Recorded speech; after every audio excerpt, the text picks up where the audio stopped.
देखिए जो word problem होती है ना, वो चाहे थर्ड की हो चाहे फोर्थ की हो, उससे कोई फर्क नहीं पड़ता। सिर्फ वहां पे क्वाड्रेटिक फॉर्मूला यूज करना पड़ता है स्प्लिटिंग के लिए। बाकी इक्वेशन तो वैसे ही बनेगी जैसे थर्ड में बनेगी। ठीक है, तो एक्सरसाइज 4.2 का क्वेश्चन नंबर, इसने मेरे को वर्ड प्रॉब्लम जो थी 4.1 का एक्सरसाइज, अरे 4.1 का क्वेश्चन नंबर 2 का थर्ड, मेरी बात सुनो पहले। उसमें सिर्फ क्वाड्रेटिक फॉर्मूला है, इक्वेशन तो वर्ड प्रॉब्लम से हम थर्ड में बना रहे हैं। हाँ, तो वो तो ये भी हो सकती है। क्वेश्चन में ये कहा गया है, अब ये एज वाले क्वेश्चन है, थोड़ा ध्यान से समझ लीजिए। Rohan's mother age is 26 year older than him. अब इसमें दो लोग हैं, एक तो है रोहन और एक है रोहन और एक है रोहन की मदर, रोहन्स मदर। ठीक है, अब अगर हम रोहन की एज को x मान लेते हैं, रोहन की एज को क्या मान लिया हमने, x ईयर्स, तो उसकी मम्मी की एज उससे कितनी बड़ी है, 26 साल बड़ी है, x प्लस 26। फिर उसने कहा है the product of their age in years 3 years from now, आज से 3 साल बाद। तो ये तो प्रेजेंट एज हो गई उनकी, ये क्या हो गई, present age. After 3 years, after 3 years Rohan की एज कितनी होगी, कैसे 3x, आज आपकी एज 14 साल है, 3 साल बाद कितनी होगी, x + 3 17 साल होगी। 14 में 3 को प्लस किया तो यहाँ पे क्या आ जाएगी, x + 3। तो अगर रोहन की एज 3 साल बढ़ेगी तो उसकी मम्मी की एज भी तो बढ़ेगी, तो उसकी मम्मी की एज कितनी हो जाएगी, x + 26 + 3 यानी कि x + 29 आ गई इनकी एज। Yes ma'am. तो 3 साल बाद इन दोनों की एज का प्रोडक्ट, मतलब अकॉर्डिंग टू क्वेश्चन दिया हुआ है x + 3 into x + 29 is equal to 360। ठीक है, यस मैम। बात समझ में आ गई यहाँ तक। अब क्या करेंगे, इनको इंटू करेंगे। अब आपकी गलती क्या थी श्रेया, आपने क्या किया, इसके इक्वल इसको रख दिया, इसके इक्वल इसको रख दिया।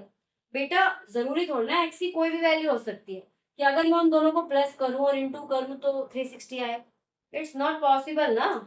तो आप इनको रख ही नहीं सकते ऐसे इक्वल, आपको क्या करना है, इंटू करना है। x को x से इंटू करेंगे, x स्क्वायर, x को 29 से करेंगे 29, x 3 को x से करेंगे 3x, 29 को 3 से करेंगे 87, 360 को उठा के इधर ले आओ, इक्वल टू में 0 छोड़ दो।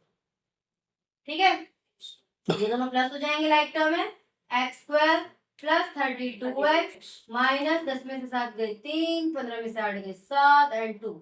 अब आपको क्या करना है, स्प्लिटिंग द मिडिल टर्म से इसका आंसर निकालना है। इंटू करें तो 273 आए, प्लस माइनस करें तो 32 आए। स्प्लिटिंग द मिडिल टर्म से निकलेगा।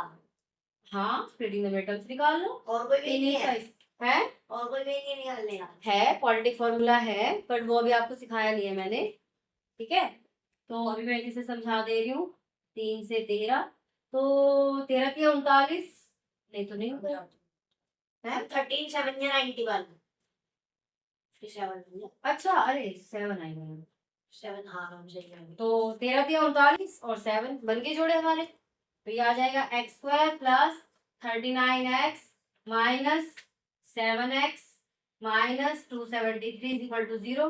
दो में से ऐसे कॉमन निकाल लो, यहाँ से x निकालोगे x + 39, यहाँ से -7 निकालोगे x + 39। अब आपका आ गया x - 7 और x + 39, मतलब x की वैल्यू दो आएंगी, एक आएगी 7, एक आएगी -39। तो -39 को तो हम कंसीडर करेंगे नहीं, तो रोहन की एज कितनी आ जाएगी, 7 ईयर्स प्रेजेंट एज, और इसकी मम्मी की क्या आ जाएगी, 33 ईयर्स। बात आ गई समझ में बेटा, 33 ईयर्स कैसे, यस मैम कैसे बेटा, x 7 है, 26 साल बड़ी है उससे। अच्छा, तो ऐसे समझ गए। अब एक और क्वेश्चन था इसका, तो मतलब देखो वर्ड प्रॉब्लम कोई ज्यादा मुश्किल होता नहीं है अगर आप उसको तरीके से करें तो। किसके बाद मिडिल टर्म किया जो, अरे मिडिल टर्म स्प्लिटिंग तो भाई सेकंड चैप्टर में